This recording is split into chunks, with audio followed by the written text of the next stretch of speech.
네, 아는 기자 좌영길 법조팀장 나와 있습니다. 한덕수 전 총리 영장 기각하면서 판사가 기각 사유를 썼어요. 그걸 좀 주목해야 된다면서요? 네, 오늘 결과를 보면 판사가 지적할 수 있는 사유는 모두 나왔다 이렇게 볼 수 있습니다. 법원이 제시한 영장 기각 사유를 보면 중요 사실관계와 법적 평가 모두 다툴 점이 있다고 평가했습니다.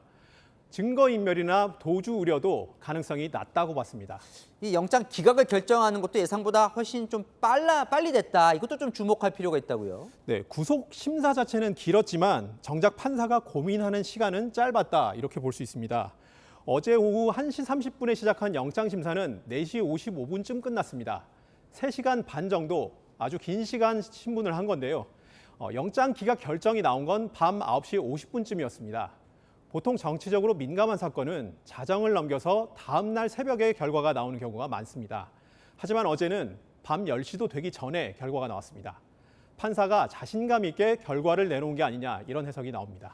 네, 사실 그 전에 영장심사 판사가 정해졌을 때 특검 분위기는 괜찮았다면서요. 네, 특검은 영장 발부 가능성이 높은 판사에게 배정이 됐다 이런 분위기였습니다.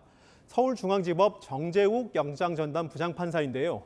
이상민 전 행안부 장관을 내란 혐의로 구속했고 김건희 여사와 통일교 전 본부장을 구속한 판사였습니다. 그런데 이 한덕수 전 총리 영장 그래서 왜 기각한 거예요? 네, 정 부장판사는 이상민 전 장관의 경우는 언론사 단전 단수 지시가 있었다 이렇게 봤습니다. 김건희 여사는 전직 대통령실 행정관에게 샤넬백이 전달된 사실을 인정했습니다.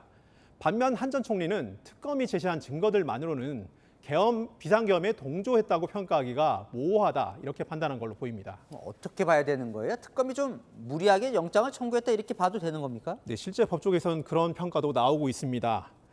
특검은 한 전 총리가 국무회의를 소집해놓고 비상계엄에 반대하지 않은 걸 내란 동조라고 주장했습니다. 하지만 법원은 구속 사유가 되지 않는다고 본 겁니다. 한 현직 부장판사는 국무회의를 안 하면 안 해서 문제라고 하고 회의를 했는데도 반대 의견을 안 냈다고 내란이라고 한다면 판사를 설득시킬 수 있었겠냐 이렇게 평가하기도 했습니다. 근데 사실은 이제 한정 총리 영장 발부 가능성을 높게 본 이유 중에 하나는 또 위증도 있었잖아요. 거짓말을 했다. 이건 어떻게 본 거예요? 네, 한 전 총리는 비상계엄 당일 윤석열 전 대통령에게 계엄 선포문을 받았는데 받지 않았다 이렇게 위증한 혐의가 있습니다.